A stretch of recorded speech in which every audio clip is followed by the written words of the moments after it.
Yeah, welcome back. Welcome to DR Crypto. My name's Robin. I'm here with David, and today we're gonna do a little bit of a dive into Mina coin. Is it a shallow dive or a deep dive?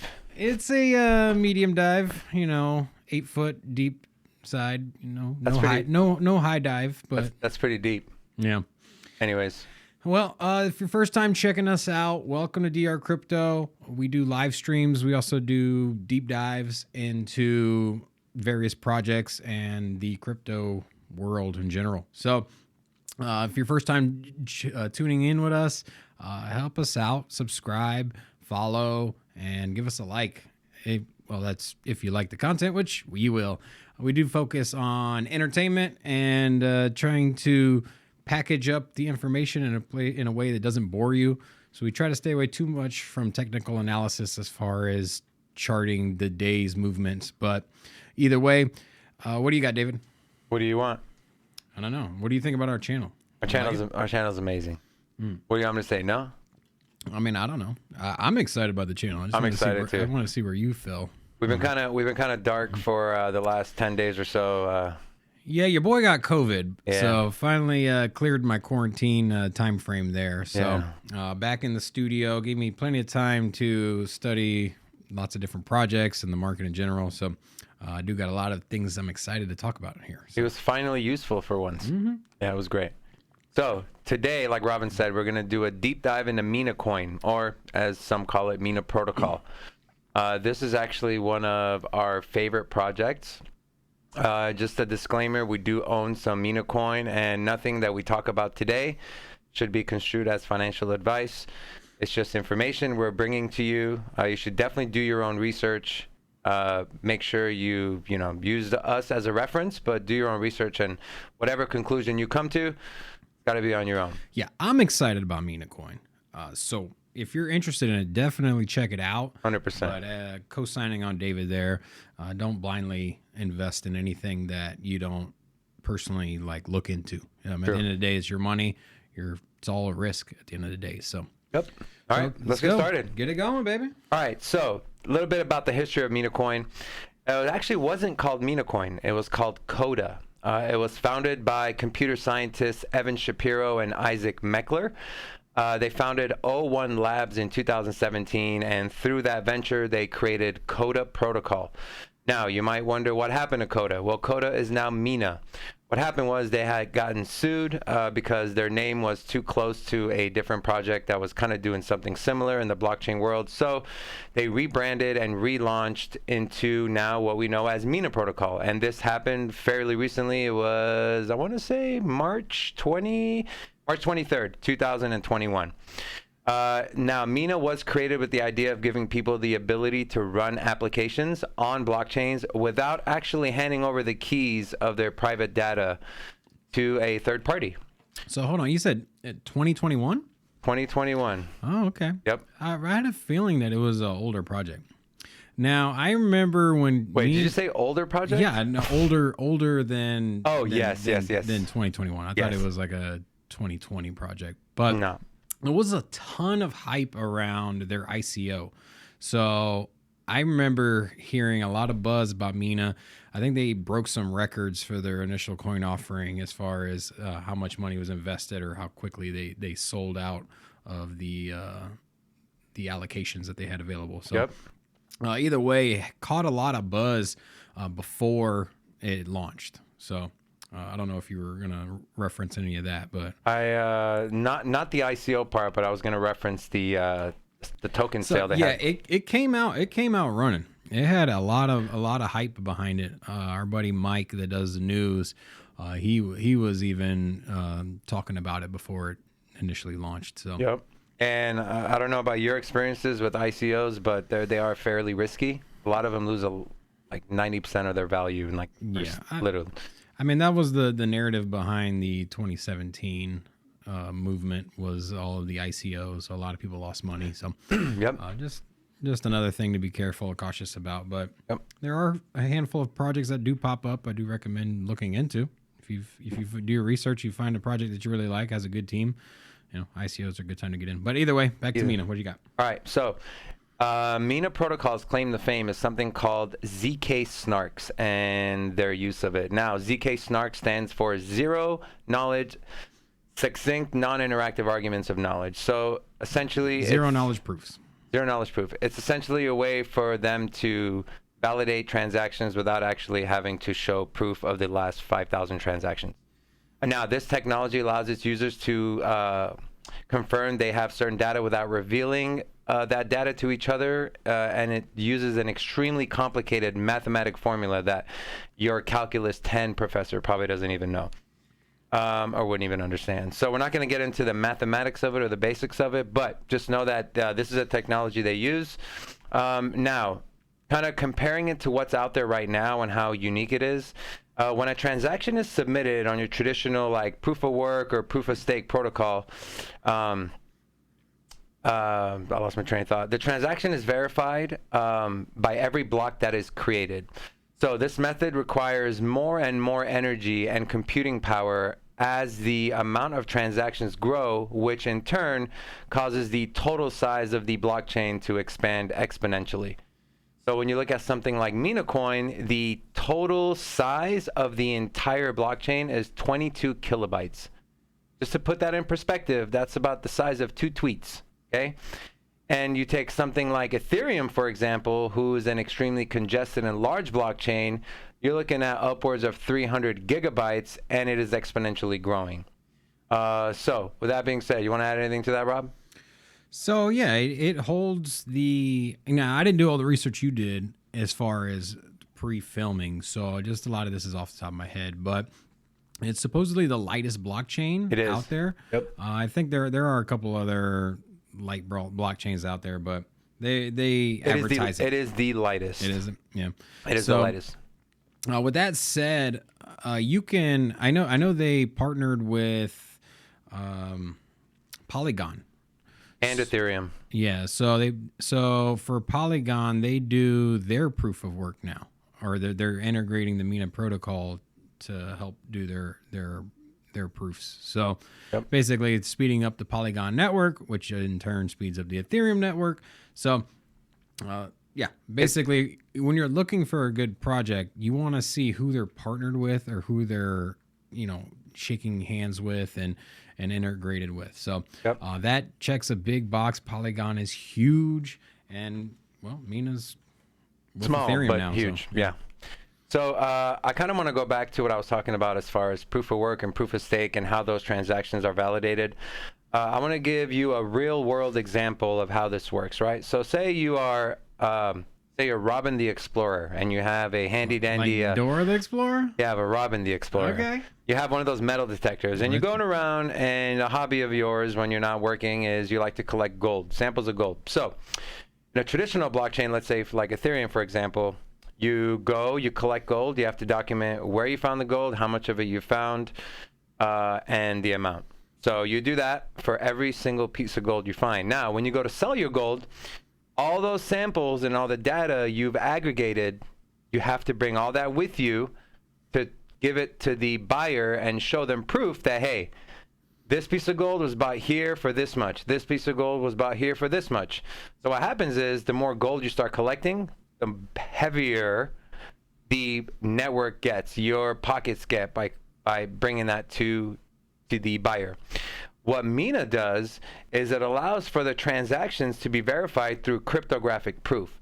So instead of bringing all the gold with you, you have little snapshots of all the gold you've collected, and you just put that little snapshots in your pocket and bring it with you.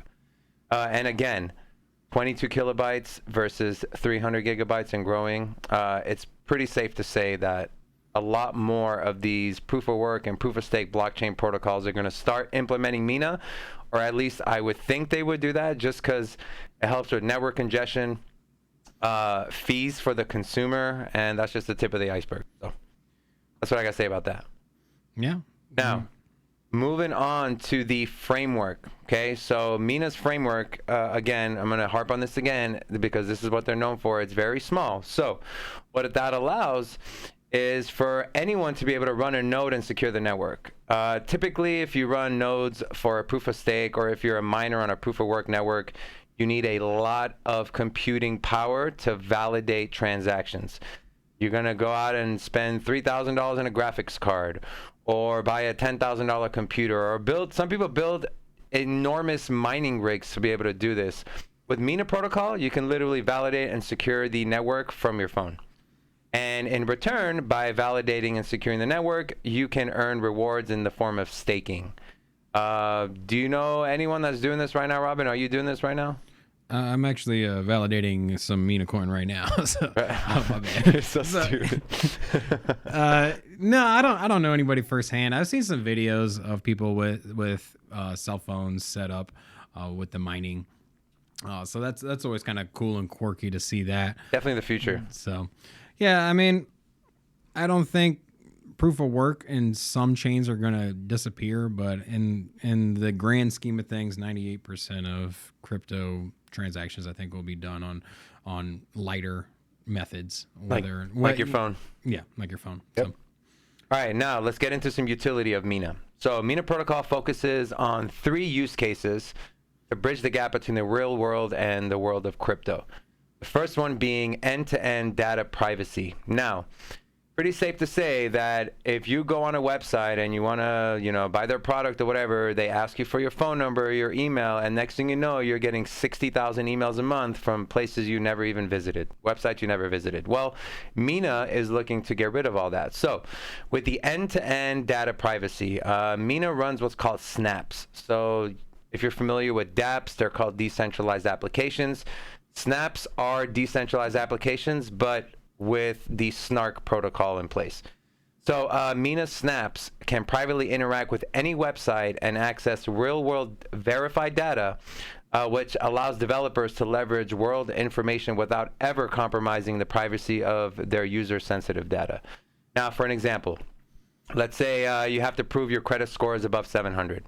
Well, if you use their end-to-end privacy, what you can do is you can use a trusted source, let's say like Credit Karma, and you can prove that your credit score is over 700 without ever revealing what the actual score is, or any of your personal information like your social security number, addresses, where you've worked, any other accounts that are on your credit profile. So is your credit score over 700, or I'm just curious here because Me? Yeah. What do you think it is? Well, looking at your car that you pulled up outside with in the studio, it's probably safe to say you're not leasing a new model. We'll just leave it at that. So. Yeah, you want me to get into the car you pulled in today? Hey, man. Don't hate on my car, bro. I buy Bitcoin. I don't buy cars. Yeah, I'm not really worried about my credit score, honestly. I'm trying to transition out of that old money. The old money, bringing into some new money.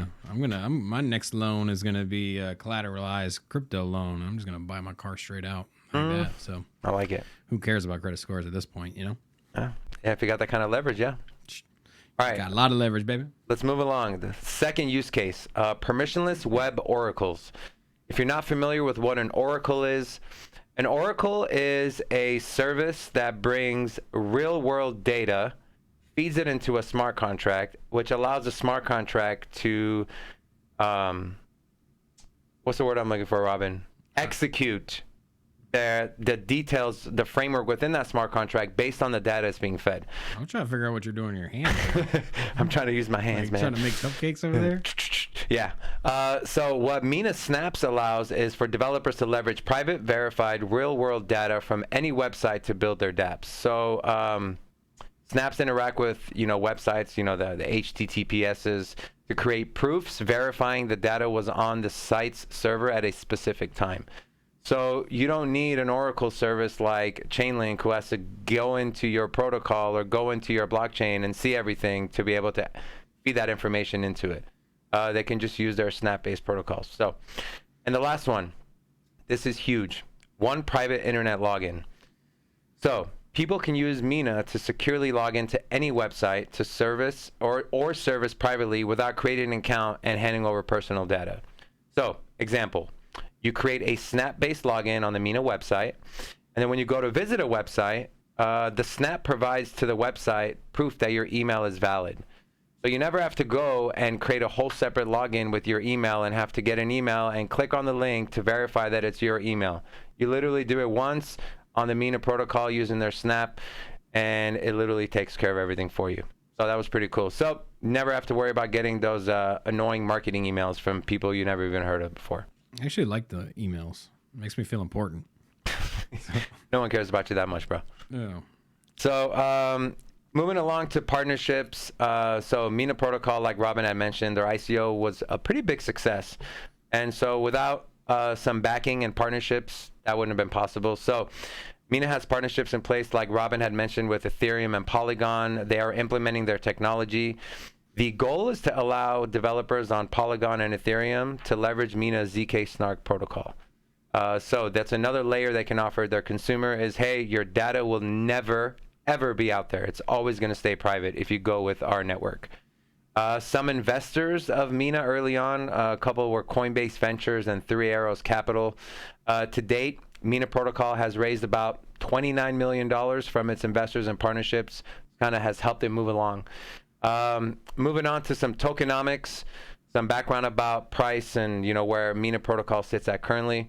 The current price of Mina at the time of recording is $4.46 per coin. And it currently sits at number 90 with a total market cap of $1.25 billion. Now, Robin, let me ask you a personal opinion. What do you think a realistic market cap can be for Mina in the next 6 months? I'm not sure about market cap because in 6 months, everything else is going to move up. Anyways, I'll just kind of speak on your entry point into where it is. So initial release was at $8 and some change. That was driven hype. And then you obviously had some early sell-offs, which dumped the price down to about $5. So immediately after release, it was down to $5. And then with that most recent dip we had last month, it went all the way down to $2, just kind of for a second or a couple of days or a day or whatever it was. But either way, it kind of settled down to $3, and then it pumped up to about $5. Either way, it initially launched, and then it dumped, but it dumped down to $2, and then it found support there, and it's been hovering around $3. And then once it started moving, that's when I got into it, because it had the adoption of the masses with the ICO as far as its coverage into mainstream media in the crypto world. And so people already know about it, and it started moving. So it didn't dump down to $2 and then just stay there. It started gaining traction again. And liquidity is a huge thing too. Yeah, you can get it on crypto.com. Now, they were backed by Coinbase Ventures. So traditionally with Coinbase Ventures, if they were heavily invested in a project, generally they do list on Coinbase. So why haven't they? No idea. But I would imagine that probably within the next year it would list on Coinbase, and that's just speculative. That's just my opinion. Yeah, but I can see that happening. Now, so at $4.50, I think it's still really good time. If the absolute floor is $2 and the initial offering price or the initial listing price was at $8, it's gonna 2x, I would imagine, just off of that to get back to its original. Yeah. So once it's listed on Binance and listed on Binance US, listed on Coinbase, it's gonna run rampant. I would imagine it's gonna have some more partnerships as well. So I could see $20 Mina. That would be my kind of. I don't know where that would put it on the market cap list. So that's about 4x, 5x from where it is now. And that's kind of a conservative number, and that's all contingent on some partnerships as well. So yeah, anything can change. Yeah. So with some partnerships, $20, $40, $50 within the next year, I think is very reasonable. So I like it.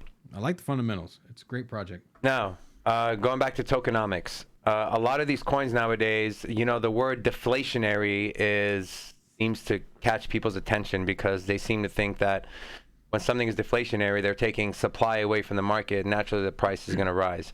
Well, Mina kind of did the opposite. Well, Mina was set to be an inflationary token with a zero supply cap. So there's no absolute supply cap to say, hey, there's only going to be this amount of Mina coin ever in existence. Now, you might think that's a bad thing, but hear me out.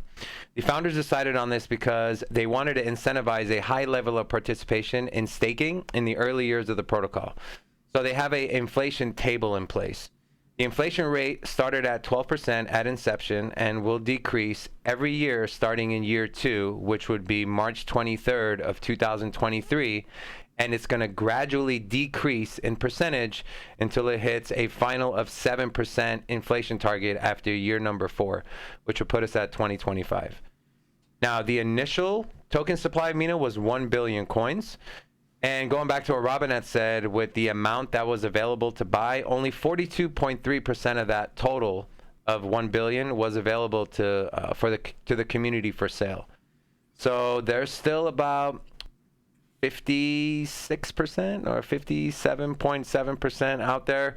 Some are being held by developers, some are being used for staking and liquidity. So there's only 42% of that 1 billion initial coin that is available currently on the market right now, so to say. So in my opinion, the future of Mina looks promising if the roadmap comes to fruition. Obviously things change, plans change, but if everything they're saying they want to do and is in their roadmap comes to fruition, I'm with Robin on this one. I think this can really, really go places, far places, and it can help a lot of the already established blockchain protocols run more efficiently. They are looking to bridge the gap between crypto and the real world, without putting anyone's personal information at risk. Now more than ever, people are more cognizant of who has their information, what they're doing with it. So they're kind of ahead of their curve, I believe. So that's just my 2 cents, and that's all I got. Oh, you want to add anything else? Yeah, I just want to say that, when you're looking into a project to invest in, it's really beneficial if that project brings something new to the table and it's innovative and it's forward thinking. A lot of the projects nowadays are copy and pasted blockchains. They're just replicas of other ones, or they just slightly tweak one. So a lot of innovation coming from the Mina project. So that's always exciting. But I don't know, lightest blockchain out there. That's right. Why not? Let's do it. And a lot of privacy, a lot of partnerships. Coinbase will list it. That'll pump it. So, yeah, that's all I got, though. That's all I got. Hope you guys enjoy the content. Thanks for tuning in. Make sure you subscribe if you liked what you watch. We really appreciate it. We're trying to grow, and so grow with us. Let's do it. Right, well, Take care, guys. Peace. Have a good one.